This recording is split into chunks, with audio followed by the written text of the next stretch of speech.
Bonjour à tous, bienvenue pour la présentation du nouveau poste SmartTIG 200 ACDC de la marque Galagar.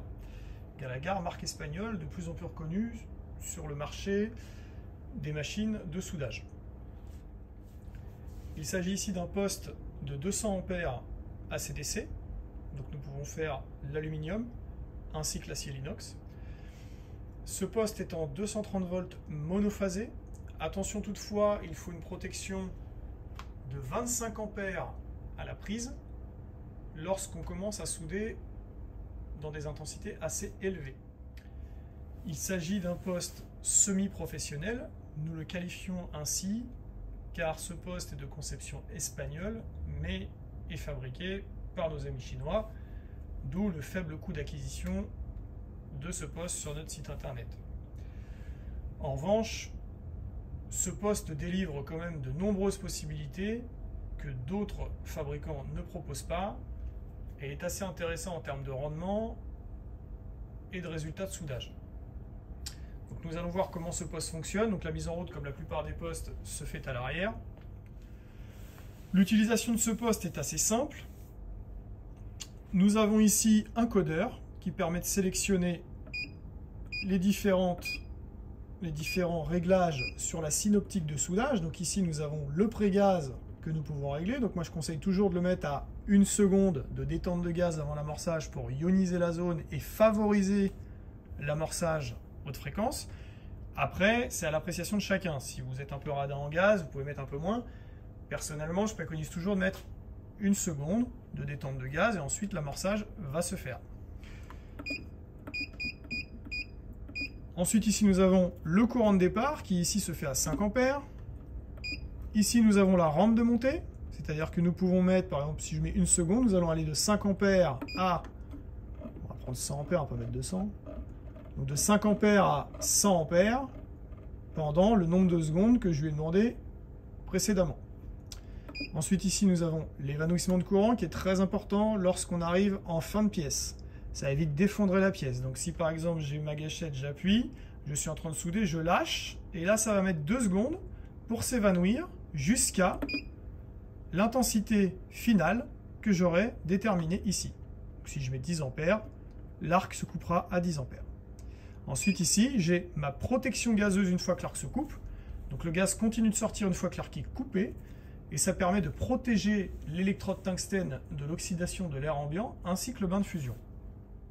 Donc après avoir vu la synoptique de soudage, je dirais classique, là vous voyez que nous sommes sur du courant continu. Donc ici on a un petit trait qui est continu. Ça c'est pour l'acier et l'inox, d'accord, en courant DC. Si ensuite ici je sélectionne là, je suis en courant DC, mais pulsé. Donc ici, je vais pouvoir régler les différentes phases de ma pulsation avec le nombre d'hertz, 5 Hz par seconde. Je vais avec 50% de rapport cyclique, c'est-à-dire que je vais pouvoir avoir 50% de courant chaud et 50% de courant froid. Et je vais refaire le tour. Donc 100 ampères en haut, 50 ampères en bas. Généralement, quand on n'est pas trop à l'aise avec le mode pulsé, on met toujours 50% par rapport à la valeur nominale. C'est-à-dire que là, si j'étais à 100 ampères en haut, je me mets à 50 ampères en bas. Et j'aurai donc un courant chaud qui sera à 100 ampères, un courant froid à 50. Un courant chaud à 100 ampères, un courant froid à 50. Pendant le courant chaud, je pénètre ma pièce. Pendant le courant froid, je refroidis ma pièce. Pendant le courant chaud, je pénètre ma pièce et éventuellement, je dépose du métal d'apport pour refroidir mon bain de fusion. Une fois que je passe sur la phase de courant bas, j'avance en retirant mon métal d'apport.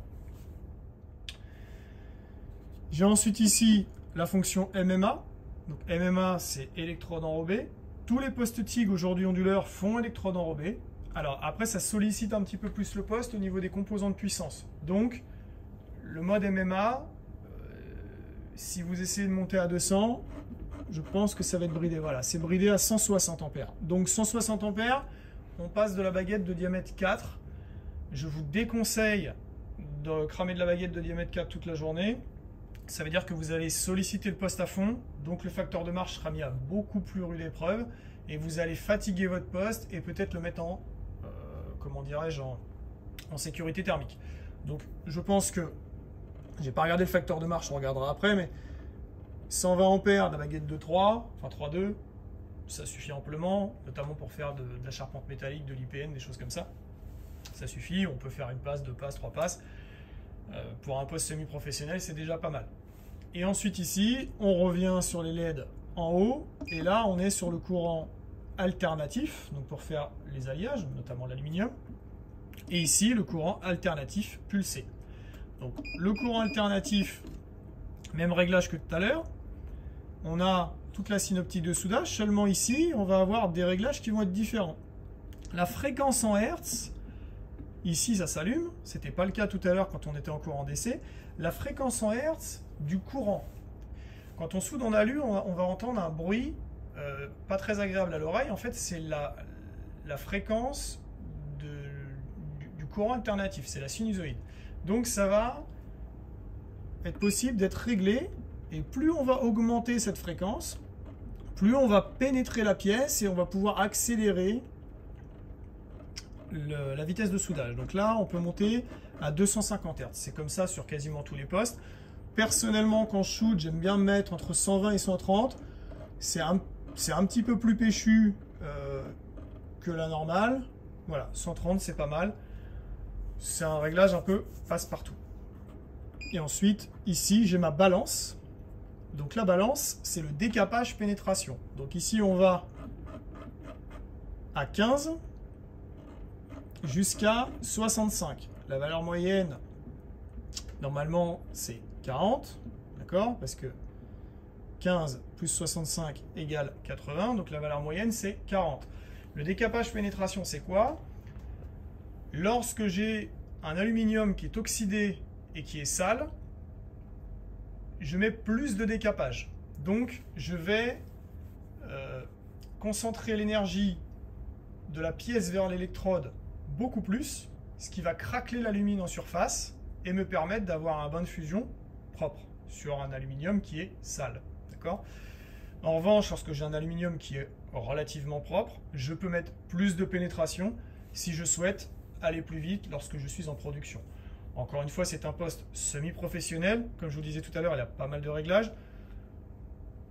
Voilà, si vous y voyez un intérêt, sachez que ça existe. Ensuite, nous avons la fonction pulsée. Donc, c'est comme tout à l'heure. J'ai mon courant bas, que je peux régler généralement à 50% de ma valeur nominale. Donc là, je ne le règle pas, mais c'est pour vous rappeler les souvenirs du début de la vidéo. Ici, ma fréquence de pulsation, comme tout à l'heure. Ma fréquence, pardon, pas de pulsation, ma fréquence de courant alternatif, pardon. Ici, j'ai ma balance, donc mon décapage pénétration. Ici, donc, j'ai ma fréquence en Hertz, donc je peux aller de 0,2 Hz jusqu'à 200 Hz, donc c'est 0,2 fois par seconde jusqu'à 200 fois par seconde, où je vais pulser entre le courant chaud et le courant froid.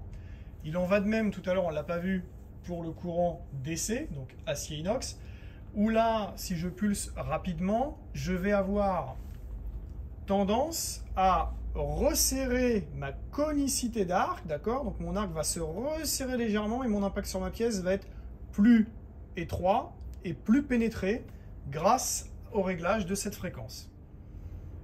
Ensuite, pour finir, on ne l'a pas vu tout à l'heure, lorsque vous souhaitez avoir un amorçage, ici vous voyez, j'ai le diamètre de mon électrode qui est sélectionné. Donc là, je suis sur une électrode de diamètre 1.